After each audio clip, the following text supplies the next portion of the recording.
Welcome to our channel. आज हम लेके आए एक वीडियो जिसमें हम बताने वाले हैं आपको रोड मैप कि एक सी प्रोग्रामिंग लैंग्वेज पढ़ने का रोड मैप क्या होना चाहिए, कैसे हम सी लैंग्वेज पढ़ सकते हैं, क्यों हमें सी लैंग्वेज पढ़नी चाहिए, फायदे क्या होते हैं सी लैंग्वेज पढ़ने के। अब एज अ बिगिनर सबके दिमाग में क्वेश्चन आता है कि हम सी लैंग्वेज पढ़े कैसे, सी लैंग्वेज में टॉपिक्स क्या होते हैं, सी लैंग्वेज का पढ़ने का फायदा क्या है, क्यों सी लैंग्वेज पढ़नी चाहिए। बहुत सारे आज के जो डाउट्स है आप सबके वो आज इस वीडियो में क्लियर हो जाएंगे।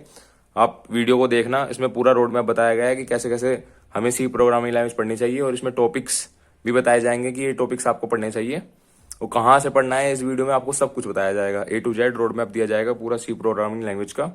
तो चलिए स्टार्ट करते हैं। अब ये हम सबसे पहला क्वेश्चन क्या होता है, आप कोई भी चीज़ अगर स्टार्ट करते हो ना तो उसके पीछे ना एक क्वेश्चन होना चाहिए आपका, वाई, कि हम स्टार्ट क्यों कर रहे हैं। जब तक आपका किसी भी चीज़ अगर आपने ऐसे ही स्टार्ट कर लिया ना तो उसका कभी भी कोई फायदा नहीं होगा। तो कभी भी अगर कोई भी चीज़ स्टार्ट करनी है ना तो सबसे पहले दो चीज़ क्वेश्चन होने चाहिए, what is Y. What Y जब तक नहीं होगा ना तब तक आपको क्लियर ही नहीं होगा ना कॉन्सेप्ट कि आप कर क्यों रहे हैं। सबसे बड़ी बात यह है ना, अगर आप कोई चीज़ कर रहे हो ना तो उसके पीछे एक वाई होना चाहिए कि कर क्यों रहे हैं। अब इसमें पढ़ेंगे कि हम पढ़ क्यों रहे हैं। सबसे पहली बात तो यही है, वाई लर्न सी। सी लैंग्वेज क्या है, पॉपुलर प्रोग्रामिंग लैंग्वेज है, बताइए हमें। ठीक है, अब ठीक है पॉपुलर प्रोग्रामिंग लैंग्वेज है और सबसे अच्छी चीज़ क्या है इसमें, फास्ट है एज कंपेरिजन टू अदर्स। अब जो मोस्ट मोस्ट इंपोर्टेंट पॉइंट है ना इसका, this is most important point जो आपको सी लैंग्वेज पढ़ना है। अब आप हो बिगिनर्स, आप आए हो अभी कोडिंग की दुनिया में। आपको क्या होता है कि जब भी कोई इंसान कोडिंग की दुनिया में आता है ना तो उसको चीजें ना क्लियर नहीं होती। अगर आपने सी प्लस प्लस से जावा स्टार्ट कर ली तो ठीक है, आप कर लोगे सी प्लस प्लस या जावा, बट जब तक आप सी प्रोग्रामिंग लैंग्वेज नहीं पढ़ोगे ना तो आपको एक बेस नहीं समझ में आएगा कि अच्छा चीजें काम कैसे करती है। जब तक आप एक छोटी चीज से बेस नहीं बनाओगे ना अपना, तब तक आप एक आगे तक नहीं समझ में पाओगे। आगे दिक्कत आएगी आपको कि कॉन्सेप्ट क्या है नहीं है। तो इसमें ना इसलिए हमें ये चीज ना बहुत जरूरी होती है, C is the base of all programming language. आप देख भी रहे हो कि आपके जो सेमेस्टर्स होते हैं उसमें सबसे पहले ही आपके करिकुलम में होता है सी प्रोग्रामिंग लैंग्वेज, पीपीएस नाम से होता है कीटू में। तो ये चीज ना, ये सी जो होती है ना, ये आपको बहुत फायदे देगी। If you learn C you will have no problem in other language such as Java, Python, C plus, TC. मतलब अगर आपने सी लैंग्वेज पढ़ ली तो आपको दूसरी लैंग्वेज में ना पढ़ने में ज्यादा टाइम नहीं लगेगा, क्योंकि आपने एक चीज बेस बना लिया ना। अब एक बार बेस क्लियर होना चाहिए। एक चीज जो मैं बता रहा हूँ ये चीज बहुत ध्यान रखना कि कभी भी प्रोग्रामिंग लैंग्वेज करने से पहले या फिर आप प्रोग्रामिंग चीजें कर रहे हो ना तो उसमें ना एक बेस होता है, बेस। तो जो कॉन्सेप्ट होता है ना उसके बेसिक बेसिक कॉन्सेप्ट आपको अच्छे से आने चाहिए। मतलब ठीक है आप एडवांस करो, अच्छे से करो, कोई दिक्कत नहीं है, पर जो नेसेसिटी होती है ना वो हमारी सबसे पहले नेसेसिटी होती है कि आपको बेसिक्स अच्छे से क्लियर हो जाए। तो आप कोई भी लैंग्वेज पढ़ोगे या फिर आगे पढ़ोगे, अब पढ़ रहे हो तो मेक श्योर कर लेना कि आपको उसके बेस अच्छे से, बेसिक्स जितने भी है उसके अच्छे से क्लियर हो जाए। अब ठीक है, कह दिया आपने कि हाँ कि वाई, आपने बता दिया आपने भैया कि पढ़ने क्यों है। अब मेन चीज क्या आती है। अब तो वही, कोई भी काम करने से पहले इंसान सोचता है ना कि फायदा क्या है इस चीज में। अब इसके फायदे देखते हैं कि फायदे क्या है। ठीक है, फायदे पे आते हैं कॉलेज सेमेस्टर। अगर हम सी प्रोग्रामिंग लैंग्वेज पढ़ लेंगे तो हमारे कॉलेज सेमेस्टर में भी काम आएगी, नंबर आएंगे, ऑब्वियसली हमारे समझ में भी आएगा, कॉलेज सेमेस्टर में हमें काम आएंगे। जब टीचर पढ़ाएंगे हम उससे पहले पढ़ लेंगे हम। अब दूसरी चीज क्या है, बेसिक अंडरस्टैंडिंग ऑफ प्रोग्रामिंग। इसका मतलब समझ रहे हो आप। इसका मतलब ये है कि जो आपका बेसिक अंडरस्टैंडिंग है ना प्रोग्रामिंग की, क्योंकि प्रोग्रामिंग की दुनिया काम कैसे करती है, कैसे चीजें चलती है, वो ना बेसिक अंडरस्टैंडिंग आपकी बहुत क्लियर हो जाएगी इस चीज से। बेसिक अंडरस्टैंडिंग ऑफ प्रोग्रामिंग ये किससे आएगी, सी लैंग्वेज से। इजी टू लर्न है, बहुत सारी लैंग्वेज थोड़ी हार्ड होती है बट ये इजी टू लर्न है। अब देखो फिर मैंने लिखा है मोस्ट मोस्ट इंपोर्टेंट पॉइंट, इस पॉइंट को आप इसकी बिल्कुल मत करना। ये चीज बिल्कुल ना अच्छे से समझने वाली है कि इस ये क्या है। ये जो सी प्रोग्रामिंग लैंग्वेज है ना ये आपका बेस बनाएगी। किस चीज का, प्रोग्रामिंग का बेस सी लैंग्वेज ही बनाएगी। अगर आपका एक बार बेस बन गया ना तो फिर तो आप प्रो हो। अगर आपने एक बार बेस बना लेना तो फिर आपको एडवांस पढ़ लो, कुछ भी पढ़ लो, कोई भी प्रोग्रामिंग लैंग्वेज में आप शिफ्ट कर जाना, सी प्लस प्लस, जावा। क्योंकि सी ना जो होता है एक बेस होता है, उसके बाद हमें एक प्रोग्रामिंग लैंग्वेज नई जो होती है सी प्लस प्लस या जावा वो चूज करनी पड़ती है। क्योंकि आगे की जो चीज जो होती है, आगे की जो प्रोग्रामिंग्स होती है, वो कोडिंग्स होती है, वो सी प्लस प्लस या जावा में ही करेंगे। अब वो क्यों करेंगे ना, ये चीज आपको सी पढ़ने के बाद पता चलेगी। अब आप पहले ही सोच ले कि हाँ कि हमें ठीक है हम पहले वो पढ़ लेंगे, नहीं।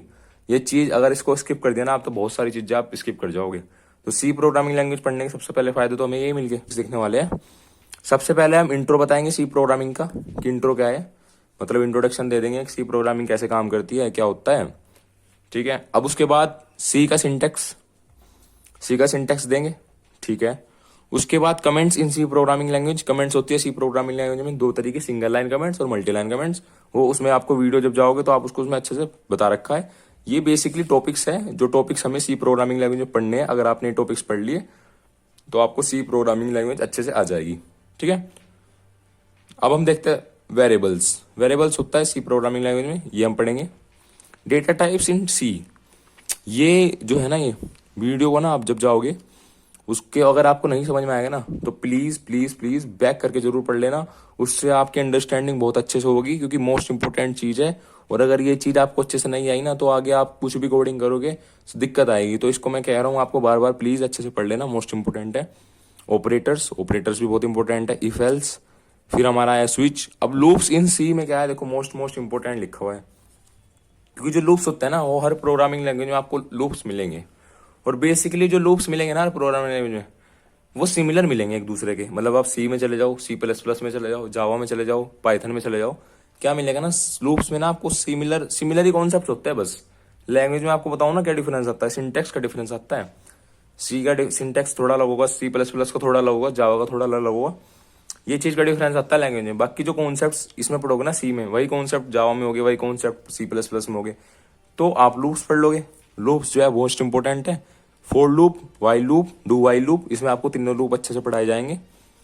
ठीक है, अभी फिर आता है ब्रेक और कंटिन्यू। ये जो होता है ना, ये कीवर्ड होते हैं। ब्रेक कीवर्ड होता है और कंटिन्यू की स्टेटमेंट होता है, जो हम आपको बताएंगे कि कैसे काम करता है। इसका आपको कोड भी बताया गया है, इसके आपको एग्जाम्पल भी दिए गए हैं कि कैसे चीजें काम कर रही है। अब हम देखते हैं इसके बाद एरेज इन सी। एरेज बताएंगे ये कि एरेज कैसे इनिशियलाइज करते हैं, कैसे एरेज बनाते हैं, कैसे एरेज की वैल्यू एक्सेस की जाती है। फिर मल्टी डायमेंशनल एरे, ये इसका ही दूसरा वर्जन होता है, एक्सटेंडेड वर्जन ऑफ एरेज। जैसे आपने पढ़ा होगा मैट्रिसेस देखिए आपने, 2D एरे उसको बोलते हैं मल्टी डायमेंशनल्स। स्ट्रिंग्स, ये मोस्ट इंपोर्टेंट टॉपिक है, मैंने लिखा नहीं है, इंपोर्टेंट लिख देता हूँ उसके बाद। ये इंपोर्टेंट टॉपिक है बहुत ज़्यादा, इस पे भी आप अच्छे से गौर करना। इसके स्ट्रिंग के अब देखना, स्ट्रिंग्स बताई गई है पर स्ट्रिंग्स के आपको जब तक फंक्शंस नहीं समझ में आए ना तब तक आपको स्ट्रिंग्स नहीं समझ में आएगी।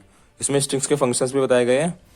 अब फंक्शंस इन सी, अब जो फंक्शन होते हैं ना सी के फंक्शंस बहुत इंपॉर्टेंट होते हैं, उसको भी अच्छे से पढ़ लेना। पॉइंटर्स आप लोगों को पता ही होता है सी में होते हैं। फिर इसके बाद आता है स्ट्रक्चर्स। ये हमारे सारे टॉपिक्स क्लियर हो गए। ये जितने भी टॉपिक लिस्ट दी गई है टॉपिक्स की, इसका आपको स्क्रीनशॉट लेना है तो स्क्रीनशॉट ले लेना आपको, इससे आपको फायदा होगा पढ़ने के लिए भी। और ये एक पाथ है, मतलब ऐसे ऐसे आपको चीजें पढ़नी है, क्योंकि अगर कोई चीज आपने पहले पढ़ ली बाद में पढ़ ली उससे क्या आती है, दिक्कत आती है। तो ये आपको सीरीज वाइज पढ़ने हैं सब टॉपिक्स, वीडियोज में सीरीज वाइज ही पढ़ा रखे हैं। तो आप इसको एक बार जाकर मैं आपके यहीं पे रिकमेंड कर दूंगा कि सी की मैं दे दूंगा लिंक वीडियो में, सी इन वन शॉट मेरी जो आएगी उसको आप पढ़ लेना, आपको अच्छे से टॉपिक्स क्लियर हो जाएंगे। बाकी कोडिंग की जर्नी बहुत सिंपल होने वाली है। आप आराम से चीज़ों को एब्जॉर्ब करना, चीज़ें ध्यान से पढ़ना। और उसके एक चीज़ और जो मोस्ट इंपॉर्टेंट चीज़ है जो आपको कोई नहीं बताएगा, प्रैक्टिस। सब कहेंगे मेरी वीडियो पढ़ो, ये पढ़ो, वो पढ़ो, क्योंकि सिंपल सी बात है ना, जब तक आप किसी की भी वीडियो पढ़ लेना, आप पूरे यूट्यूब में किसी की वीडियो पढ़ लेना, पर जब तक आप खुद से चीज़ें नहीं ऑब्जर्व करोगे ना, खुद से चीज़ें नहीं करोगे, तब तक आपको कोई भी प्रोग्रामिंग लैंग्वेज कुछ भी चीज़ तब तक आपको समझ में नहीं आने वाली है।